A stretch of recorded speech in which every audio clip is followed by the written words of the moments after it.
CJ Stroud still sharing time with Davis Mills. What is going on? We tried to get to the bottom of it. Let's hear from the man making the decision, DeMeco Ryans, little coaches speak here in the locker room. Yeah.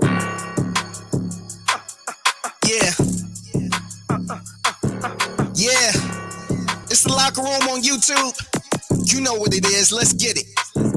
Hey, locker room. Yeah, we in the locker room. Texas talk. Yeah, you know what we about to do. Localize every angle's what we really do. We the source. We the pulse of the city too. Welcome to the locker room, number one source for Texans daily digital content. I'm Landry Locker. You can hear me Monday through Friday, 10 to 2, Sports Radio 610, and the Odyssey app. That's where Cal McNair and Hannah McNair going to join the show today. We'll have a video about that. J.J. Watt had some interesting things to say about Will Anderson. We'll get into all that. We'll get into all the other stuff going on at Texans offseason activities. Be sure to subscribe, like, ride along for all the daily digital Texans content from someone as close as anyone to the scene and who covers the team as close as anyone in town. DeMeco Ryans.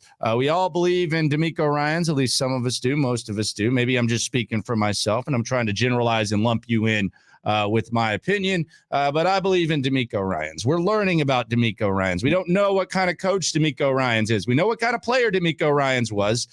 We know about the charisma DeMeco Ryans has. We know about what players have said about him, former teammates, etc. But we don't know about him as a coach. He could have some tendencies that we don't like right off the top. There could be some growing pains. I anticipate some growing pains with DeMeco. And most importantly, we don't know how he's going to handle the most important position, the quarterback position. Here was DeMeco Ryans talking about his quarterback, CJ Stroud, and why CJ Stroud is still splitting reps with Davis effing Mills. Let's go hear from DeMeco Ryans. Here's DeMeco on where CJ Stroud currently is at the moment. Other cities with the ones today. Has he been elevated to that one role, or is this a competition for things? Yeah, both of our guys, you guys just happened to, they've been rotating each week. As you guys came to practice, you've seen we've rotated those guys each week, and this just happened to be the week that CJ was with the ones. All right, so it's just a rotation, huh?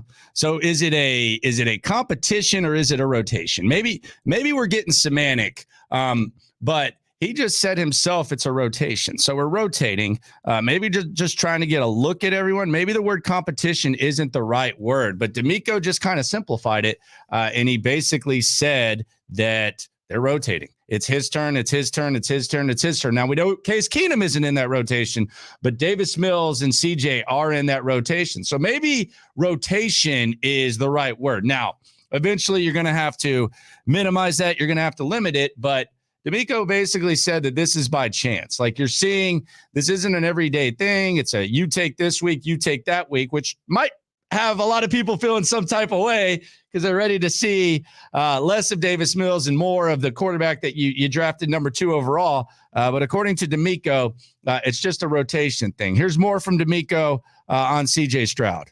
So I'm expecting our young guys to just, be sponges and hoping Larry shares as much as possible to just train the next guys who are coming after him to give them all the tips and tricks of the trade. For a young quarterback like CJ, trying to coach in him a fine line of protecting the football but still taking those shots when they're there. How do you instill that into a young quarterback like that? For me, it's with the quarterback it's all about confidence, right? We want him to rip it, right? We want him, if you see it, go through your progression, you see it, make it happen, right? We understand not every ball is going to be perfect. You're not going to protect it all the time, but I never want our quarterback playing afraid to make a mistake. I want everybody playing to their maximum potential and attacking everything that we do. That's going to be interesting. And I think that's as much of a Bobby Slowick question as anything. How exactly do you get a quarterback to, check down at the appropriate time and then still be willing to take the risk? Deshaun Watson was willing to take a lot of risks. There have been quarterbacks. Davis Mills, hell, he got checked down happy last season. It's kind of a balance. I'm as intrigued to see, and look, I want to see CJ Stroud start just like you. I kind of want to see how Davis Mills balances that. just in preseason or whatever, because I think last year he went from someone who threw the deep ball really good to someone who threw the deep ball not very well. And he was less willing to take chances and checking down more often. So as far as like tangible impact, I'll be watching preseason. Your nerdy ass might not even, or my nerdy ass will be watching it. You might not even want to see the Davis Mills in the preseason. You're just ready for CJ. But I am going to be intrigued to see, what Davis Mills' approach is, because we've seen kind of where he was, and it'll be the tangible proof of coach actually developing something that we've seen. We haven't seen CJ Stroud. CJ Stroud could come in, he could be taking all types of shots. He could be checking down, but we won't see like tangible improvement from a quarterback playing last year's system versus this year. So I'm intrigued by that. Speaking of Davis Mills and CJ Stroud, here is DeMeco Ryans talking about those two quarterbacks and specifically where CJ is. At what point during the process do you hope to say, okay, we're going to give one guy first team reps, second team reps, or are you going to continue to switch it up? Yeah, we'll see where their process goes in training camp, and see, as the competition continues to grow, right, we'll see who separates themselves, and that decision will take care of itself. All right, so he went from rotation to competition. So maybe he answered my previous question. Maybe this is a true competition. It goes from rotation to competition. The one thing we do know is that DeMeco Ryans is definitely playing it very, very safe when it comes to the quarterback, and to lay out an example and tangible proof of it. You hear him kind of cautiously discussing CJ Stroud. Look, I don't think CJ Stroud was immediately NFL ready. There's going to be some adjustments for the quarterback naturally. But just listen to him talk about Will Anderson. Just listen how he emphasized. Sounds like Tony the Tiger with him talking about how great he is. So this isn't like a B.O.B. blow hard, talk about rookies type of thing. Listen to him talk about Will Anderson. Look at that mug.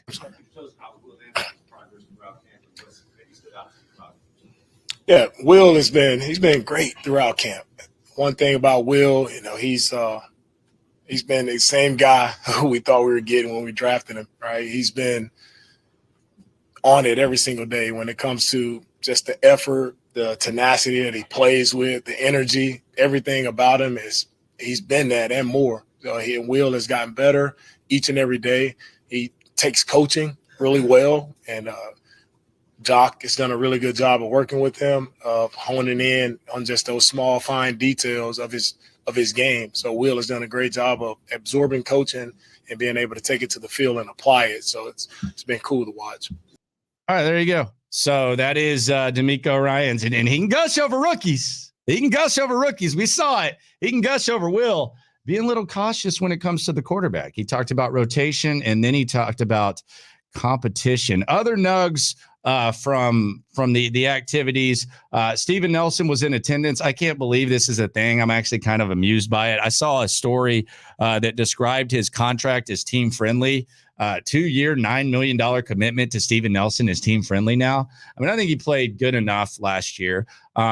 I do think that the passing stats are skewed when it comes to talking about Texans because teams were able to run on them so easy that a lot of those passing stats are going to get skewed. And you signed Shaq Griffin for $4.5 million. That's what Steven Nelson is making. Like, if Steven Nelson were on the market, is he going to get a lot more? I wouldn't describe the contract as team friendly. I don't think that they need to extend Steven Nelson. I was actually kind of hoping for a holdout because I thought it would have been pretty entertaining. Also, big story of the day, J.J. Watt was honored. Local media types were salivating. No Mark Berman, though. The GOAT, I think he's really going to retire. So shout out to him. Shout out to JJ. He had a lot of jokes. We'll get into what he had to say about Will Anderson a little later on in the week. As you can see, I'm live at the Sports Radio 610 studios. I'm getting my home setup done, been moving and stuff. But I appreciate you for riding along with me. Again, Callahan and McNair going to join the show. Also going to get a player straight off the practice field.